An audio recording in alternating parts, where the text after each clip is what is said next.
ওই, ফিসফিস করে কি বলেন?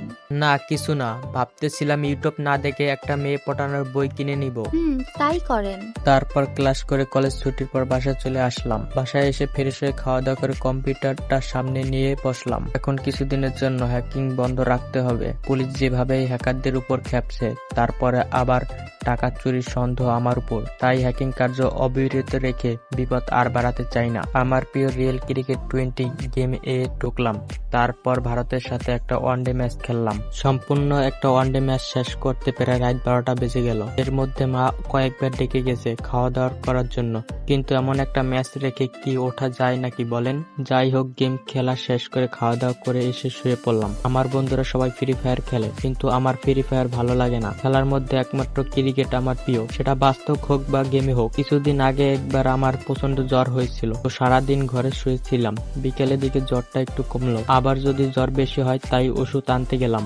ওষুধ নিয়ে আসার সময় দেখি মাঠে সবাই ক্রিকেট খেলতেছে। ক্রিকেট খেলা দেখে ভুলে গেলাম যে আমি জ্বরের রোগী। ওষুধগুলো মাঠের পাশে নামিয়ে রেখে খেলতে নেমে গেলাম। তাহলে বুঝতে পারছেন আমি ক্রিকেটে কত পাগল। যাই হোক, ঘুম থেকে উঠে ফ্রেশ হয়ে খাওয়া দাওয়া করে কলেজে চলে গেলাম। যদিও উদ্দেশ্য ক্লাস করা না, আসল উদ্দেশ্য হলো অর্পিতা। আমি আবার একটু দুষ্ট থাকায় ক্লাসে সবসময় দুষ্টুমি করি, আর অর্পিতা আমার দুষ্টুমিগুলি খুব উপভোগ করে। তো এভাবে অর্পিতার সাথে ভালো পরিচয় হয়ে গেল, কিন্তু এখনো বন্ধুত্ব করিনি, কারণ আমি ওর সাথে প্রেম করব। তাই কোনো বন্ধুত্ব নয়, সরাসরি প্রেম করব। বেশিরভাগ ছেলেরাই ভালোবাসার মানুষের সাথে আগে বন্ধুত্ব করে, তারপর যখন বন্ধুত্ব গভীর হয় তখন প্রপোজ করে। ফলে প্রেম তো হয় না, আর বন্ধুত্বটাও নষ্ট হয়। তাই ওরকম ভুল আমি করতে যাচ্ছি না, সরাসরি প্রপোজ করে ফেলবো, তারপর যা হওয়ার হবে। এভাবে 1 মাস কেটে গেল, আর আমি এখন দুশ্চিন্তা মুক্ত। তাই ভাবতেছিলাম কালকেই অর্পিতাকে প্রপোজ করব। আপনারা কি ভাবছেন আমি দুশ্চিন্তা মুক্ত কিভাবে হলাম? আরে আমার দুশ্চিন্তাও ও বা কিসের, তাই তো। আসলে এতদিন টাকা চুরির সন্দেহ তালিকায় ছিলাম, এই নিয়ে অনেক দুশ্চিন্তায় ছিলাম, কিন্তু এখন কয়েকদিন ধরে দেখতেছি টাকা চুরির তদন্ত কোনো খবর পাওয়া যাচ্ছে না। মনে হয় তদন্ত বন্ধ করে দিছে, কিন্তু মনে মনে একটা খটকা থেকেই যাচ্ছে। হঠাৎ করে তদন্ত বন্ধ করে দেওয়ার কারণ কি হতে পারে? নাকি গোপনে ওরা অন্য কোনো প্ল্যান করতেছে? যাই হোক, এগুলো বাদ দিয়ে এখন একটু অর্পিতার কথা ভাবা যাক। কিন্তু কি ভাববো সেটাই তো খুঁজে পাচ্ছি না। ধুর, এত ভেবে কাজ নেই। সকল ভাবনা বাদ দিয়ে নিশ্চিন্তে পাড়ি জমালাম ঘুমের রাজ্য। আহ, কি দারুণ স্বপ্ন! আমি একটা লাল গোলাপ নিয়ে কলেজ ক্যাম্পাসে অপেক্ষা করতেছি অর্পিতার জন্য। এই তো অর্পিতা আসছে, কিন্তু অবাক করার বিষয় হলো আজ কোনো শিক্ষার্থী কলেজ আসছে না কেন? ও, ভুলেই তো গেছিলাম, আজ তো শুক্রবার। আসলে স্বপ্নে সবকিছু যেন কেমন উলটপালট হয়। যাই হোক, অর্পিতা আমার সামনে এসে দাঁড়ালো। একটা নীল শাড়ি পরে আছে। নীল রং আমার খুব প্রিয়, তাই নীল শাড়িতে অর্পিতাকে যেন অসাধারণের চেয়ে একটু বেশি সুন্দরী লাগছে। কিন্তু অবাক করার বিষয়, আমি তো লাল গোলাপ নিয়ে দাঁড়িয়েছিলাম, কিন্তু গোলাপের রং নীল হলো কেমনে? বুঝলাম না। আরে আগে তো বলবেন, স্বপ্নে সবকিছু কেমন যেন উলটপালট হয়। অর্পিতা আমার চোখে চোখ রেখে দাঁড়িয়ে আছে, যেন এখনই প্রেমের সাগরে ডুবে যাবে। আমি হাঁটু গেড়ে বসে লাল গোলাপটা ওর দিকে এগিয়ে দিলাম। তুমি সামনে এসো কেন এক শ্রাবণের নববধূ সাজে, আমি নীল হয়ে মিশে যাব তোমার শাড়ির ভাঁজে। বলেই গোলাপটা অর্পিতার দিকে এগিয়ে দিলাম, আর সাথে সাথে ঘুম থেকে লাফ দিয়ে উঠলাম। ভাই রে ভাই, এমন স্বপ্ন যেন কোনো প্রেমিক না দেখে। কি বুঝলেন না তো? চলেন তাহলে ফ্ল্যাশব্যাকে ফিরে যাই। আমি যখন গোলাপটা অর্পিতার হাতে দিলাম, তখন ও গোলাপটা নিয়ে নিচের দিকে ঝুঁকতে লাগলো। আমি ভাবলাম হয়তো অর্পিতাও হাঁটু গেড়ে আমাকে প্রপোজ করবে। ইতিহাসে রেকর্ড হয়ে যাবে যে একটা মেয়ে হাঁটু গেড়ে বসে একটা ছেলেকে প্রপোজ করতেছে। কিন্তু পরবর্তীতে দেখি এর চেয়েও বড় রেকর্ড হয়ে গেল। ও তো পা থেকে জুতা খুলে আমারে মাইর দেওয়া শুরু করলো। কি মাইর না দিল রে ভাই! ঘুম ভাঙার পরেও যেন ব্যথা করতেছে না। ভাগ্যিস ঘুমটা ভেঙে গিয়েছিল, নাইলে আজকে আমার ডেট দেওয়া হয়ে যাইত। হবু গার্লফ্রেন্ডের হাতে স্বপ্নের মধ্যে জুতার বাড়ি খেতে শুনে আপনারা খুব খুশি হইতেছেন, তাই না? হাসেন হাসেন, মন খুলে হাইসে লন। যেদিন প্রেমিকার হাতে খাইবেন সেই দিন বুঝবেন ওগো হাতে কত জোর। যাই হোক, ঘুম যখন ভেঙে গিয়েছে তাহলে একটু আড্ডা দিয়ে আসি বন্ধুদের সাথে। আর দেরি না করে রহিম চাচার চায়ের দোকানে চলে গেলাম। ওখানে আমরা সবাই আড্ডা দিই। আড্ডা দেওয়ার পাশাপাশি 1 কাপ চা খেয়ে বাসায় চলে এলাম। তারপর একটু পড়তে বসলাম। অনেকদিন পড়তে বসি না, কলেজ করি, কম্পিউটার চালিয়ে ক্রিকেট খেলে আর আড্ডা দিয়ে দিন কেটে যায়। পড়তে বসার সময় তো পাই না, তাই আজকে একটু পড়তে বসলাম। কিন্তু পড়তে বসেও শান্তি নেই। একজন পাঠক মেসেজ দিল, ভাই হ্যাকার কিং গল্প দিবেন কখন? আর পড়া হইল না, বই রেখে গল্প লিখতে বসে গেলাম। গল্প লেখা শেষ করে খাওয়া দাওয়া করে ঘুমিয়ে পড়লাম। সকালে উঠে ফ্রেশ হয়ে খাওয়া দাওয়া করে কলেজ চলে গেলাম। কলেজে গিয়ে অর্পিতাকে খুঁজতে লাগলাম। ওই তো অর্পিতা। এই অর্পিতা, বলো। বিকেলে কি ফিরে আসো? কেন? বিকেলে কলেজের পার্কে একটু আসতে পারবা? কেন? একটা সারপ্রাইজ আছে, ঠিক 5টায় চলে আসবা, ওকে? ঠিক আছে, আসবো। এখন ক্লাসে যাও। কেন, তুমি ক্লাস করবে না? না, একটু কাজ আছে। তারপর অর্পিতা ক্লাসে চলে গেল। আমি আর ক্লাস করলাম না। কলেজ থেকে চলে এলাম অর্পিতার জন্য কিছু গিফট কিনতে। একটা লাল গোলাপ কিনলাম, একটা চকলেট বক্স কিনলাম, আর একটা ডায়েরি কিনলাম। তারপর এগুলো নিয়ে বাসায় চলে আসলাম। বাসায় এসে ফ্রেশ হয়ে দিলাম একটা ঘুম। বিকেলে আবার পার্কে যেতে হবে। আজকে অর্পিতাকে প্রপোজ করব, কিন্তু ভয় করছে। কে জানি কি হয়। যদি কালকে স্বপ্নের মতো হয় তাহলে তো আমি শেষ। বিকালে একটা চকলেট বক্স, একটা ডায়েরি আর একটা লাল গোলাপ নিয়ে পার্কে বসে আছি, কিন্তু এখনো অর্পিতার কোনো দেখা নেই। তাহলে কি অর্পিতা আসবে না? না, কি ভাবছি এগুলো? হয়তো কোনো কারণে আসতে একটু দেরি হচ্ছে। আমি বসে অপেক্ষা করতে লাগলাম। কিছুক্ষণ পর দূরে দেখতে পেলাম কেউ জানি একজন আসছে। নীল শাড়ি পরে, চোখে কাজল, ঠোঁটে হালকা লিপস্টিক, একদম পরীদের মতো লাগছে। এই যে মিস্টার, কি দেখেন? অর্পিতার ডাকে হুঁশ ফিরল আমার। ওকে দেখে একটা ঘরের মধ্যে চলে গেছিলাম। একটা পরীকে দেখতেছিলাম। পরি? এখানে পরি আসবে কোথা থেকে? এই যে আমার সামনে দাঁড়িয়ে আছে নীল পরী। থাক, আর পাম দিতে হবে না। কি জন্য ডেকেছো তা বলো। প্রপোজ করতে অনেক ভয় লাগছে, কারণ স্বপ্নেও অর্পিতা নীল শাড়ি পরেছিল, আর এখন বাস্তবও তাই। তাহলে কি স্বপ্নের মতো জুতার বাড়ি খাইতে হবে নাকি? যাই হোক, সকল ভয়কে পিছনে ফেলে লাল গোলাপ, চকলেট বক্স আর ডায়েরিটা অর্পিতার হাতে দিলাম। তারপর বলতে শুরু করলাম, অর্পিতা, কিছুদিন ধরে তোমাকে একটা কথা বলবো ভাবছিলাম, কিন্তু বলতে পারিনি। তোমার সামনে এলে সবকিছু যেন ভুলে যাই, কিন্তু আজকে আর না বলে থাকতে পারলাম না। I love you so much. তোমাকে আমার মনের রানী বানাতে চাই। হবে নাকি তুমি আমার মনের রানী? আমি হাঁটু গেড়ে বসে বললাম। অর্পিতা কিছুক্ষণ চুপ থেকে কি যেন ভাবলো, তারপর বলতে শুরু করলো, দেখো সুমন, আমি তোমাকে ভালো একজন বন্ধু ভেবেছিলাম, কিন্তু তুমি তার মর্যাদা রাখলে না। তোমার কাছ থেকে এটা আশা করিনি। কথাগুলো বলে লাল গোলাপ, চকলেট বক্স আর ডায়েরিটা মাটিতে ছুঁড়ে চলে যেতে লাগলো। আমি এখনো ওই জায়গায় হাঁটু গেড়ে বসে আছি, আর অর্পিতা চলে যাওয়ার দিকে এক দৃষ্টিতে তাকিয়ে আছি। মনটা বারবার বলতেছে হয়তো অর্পিতা ফিরে আসবে আর দৌড়ে এসে আমাকে জড়িয়ে ধরে বলবে, আমিও তোমাকে অনেক ভালোবাসি শিবা, তোমার মনের রাজ্যের রানী হতে চাই। কিন্তু না, একবারও আমার দিকে ফিরে তাকালো না, সোজা চলে গেল। মন খুলে কাঁদতে ইচ্ছা করতেছে। একটা মুহূর্তে ঝামেলায় সবকিছু এলোমেলো হয়ে গেল। কেন যে ওকে প্রপোজ করতে গেলাম?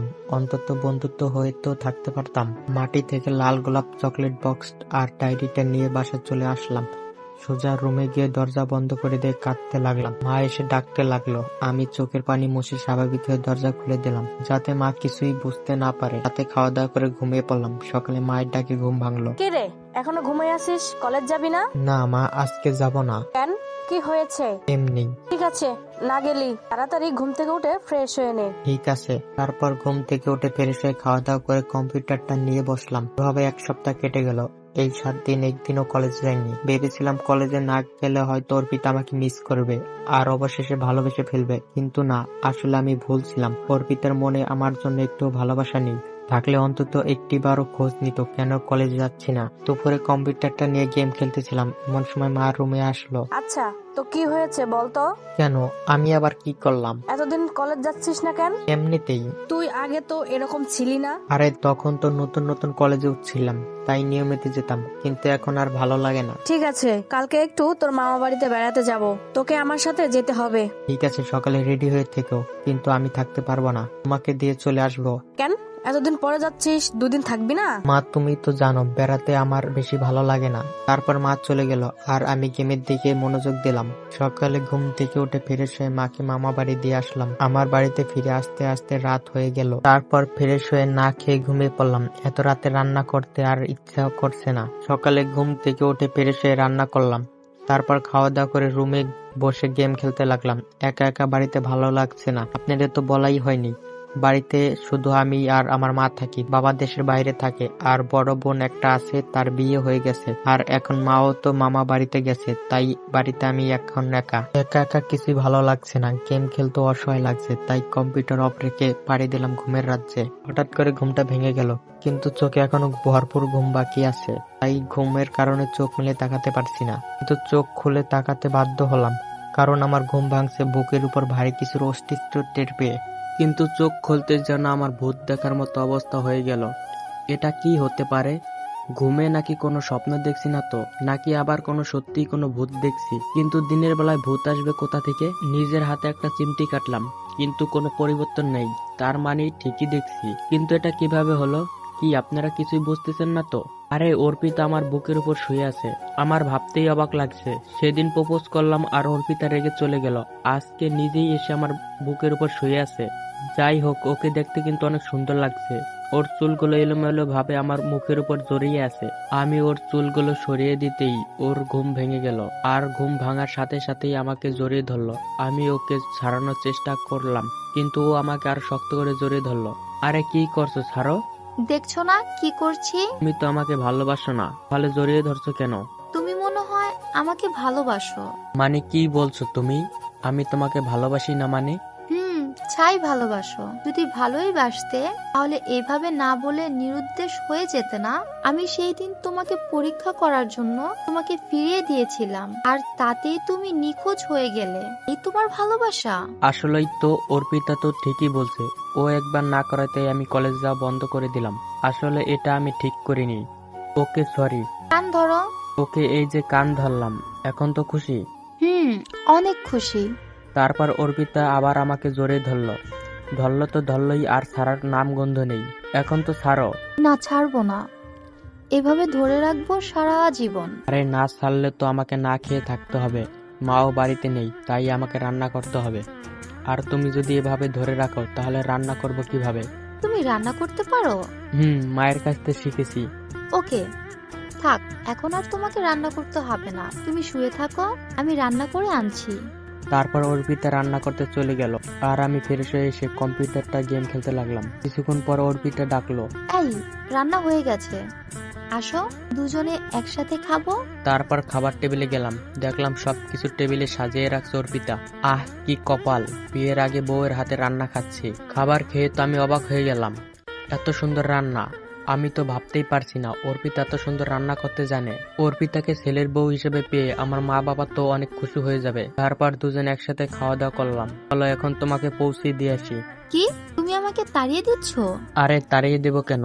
তোমার বাড়ি থেকে যদি টেনশন করে? বাড়িতে বলে এসেছি আজ ফিরতে দেরি হবে, তাই আর টেনশন করবে না। কিন্তু আমার বাড়িতে কেউ নেই, তোমারে আর আমাকে কেউ দেখলে কি ভাববে? কিছুই ভাববে না, চুপ করে তোমার রুমে চলো, আজ সারাদিন গল্প করব। তারপর অর্পিতাকে নিয়ে রুমে গেলাম। অর্পিতা আমার বিছানার উপর বসলো, আর আমি কম্পিউটারটার সামনে বসলাম। কম্পিউটারে গেম খেলতেছি আর অর্পিতার সাথে গল্প করতেছি। আচ্ছা, এইটা কি? তুমি শহরের মেয়ে হয়েও জানো না এটা কি? এটা পেন ড্রাইভ। আসলে আমি শুধু নামই শহরের মেয়ে, কাজে না। তা পেন ড্রাইভ দিয়ে কি করে? কম্পিউটার সকল তথ্য এই পেন ড্রাইভে সুরক্ষিত রাখা হয়। ও, আচ্ছা, তুমি আমার বাসা চিনলা কিভাবে? তুমি যেদিন আমাকে প্রপোজ করেছিলে আর আমি তোমাকে ফিরিয়ে দেওয়ার পর তোমাকে আমি ফলো করেছিলাম, তখন দেখলাম তুমি এই বাড়িতে ঢুকলে, তাই বুঝে গেলাম এটা তোমাদের বাসা। খুব ব্রিলিয়েন্ট দেখছি তুমি। তা আমার গিফট গুলো কই? তারপর সেই চকলেট বক্স, ডায়েরিটা আর গোলাপটা এনে অর্পিতাকে দিলাম। লাল গোলাপটা একদম শুকিয়ে গেছে, কিন্তু সেই দিকে ওর কোনো ভ্রুক্ষেপ নেই। অর্পিতা এগুলো নিয়ে একটু মুচকি হেসে আমাকে জড়িয়ে ধরলো। আমি ওকে শক্ত করে জড়িয়ে ধরলাম। এইভাবে সারা জীবন ধরে রাখবে তো আমায়? রাখবো। আচ্ছা, এখন আমাকে বাসায় ফিরতে হবে। তারপর আমি অর্পিতাকে পৌঁছে দিয়ে এসে বন্ধুদের সাথে একটু আড্ডা দিলাম। রাত 10টার দিকে বাসায় ফিরলাম। তারপর খাওয়া দাওয়া করে ঘুমিয়ে পড়লাম। সকালে ঘুম থেকে উঠে ফ্রেশ হয়ে খাওয়া দাওয়া করে কলেজ চলে গেলাম। অর্পিতা এখনো কলেজে আসেনি। হঠাৎ আশরাফ স্যার ডাক দিল। উনি খুব দরকার ছাড়া আমাকে ডাকে না। নিশ্চিত কোনো সমস্যা হয়েছে? কি হয়েছে স্যার, কোনো সমস্যা? হ্যাঁ, আসলে সকল শিক্ষার্থীদের নাম আর ছবির একটা লিস্ট করতে হবে কম্পিউটারে, কিন্তু যার দিয়ে কাজগুলো করায় সেই তো আজ আসে নাই। এখন কি করি বলো তো? ওকে চলুন, আমি কম্পিউটার চালাতে পারি, আমি লিস্ট করে দিচ্ছি। ধন্যবাদ শিপাত, বড় একটা সমস্যা থেকে বাঁচালো। তারপর স্যারের সাথে কম্পিউটারের কাছে গেলাম শিক্ষার্থীদের লিস্ট করতে, কিন্তু লিস্ট করতে গিয়ে যা দেখলাম তা দেখার জন্য একদম প্রস্তুত ছিলাম না। আমার মাথায় যেন আকাশ ভেঙে পড়লো। অর্পিতা আমার সাথে এমন কেন করলো? তাহলে কি অর্পিতা আমাকে কোনোভাবে ব্যবহার করতে চাচ্ছে? না, এটা হতে পারে না। ও আমাকে এভাবে ঠকাতে পারে না। নিশ্চিত এর পিছনে কোনো কারণ আছে। আমাকে এর কারণ জানতেই হবে। কি আপনারা কিছুই বুঝতেছেন না তো? তাহলে চলুন ফ্ল্যাশব্যাক করি। আমি কম্পিউটার অন করে সবার ছবি আর নাম চেক করে তার লিস্ট করতেছিলাম, কিন্তু সিরিয়ালে অর্পিতার কোনো ছবি বা নাম কিছু তো দেখতে পেলাম না। কিন্তু এটা কিভাবে হতে পারে? এখানে তো সবার ছবি আর নাম থাকার কথা। আমি স্যারকে জিজ্ঞেস করলাম।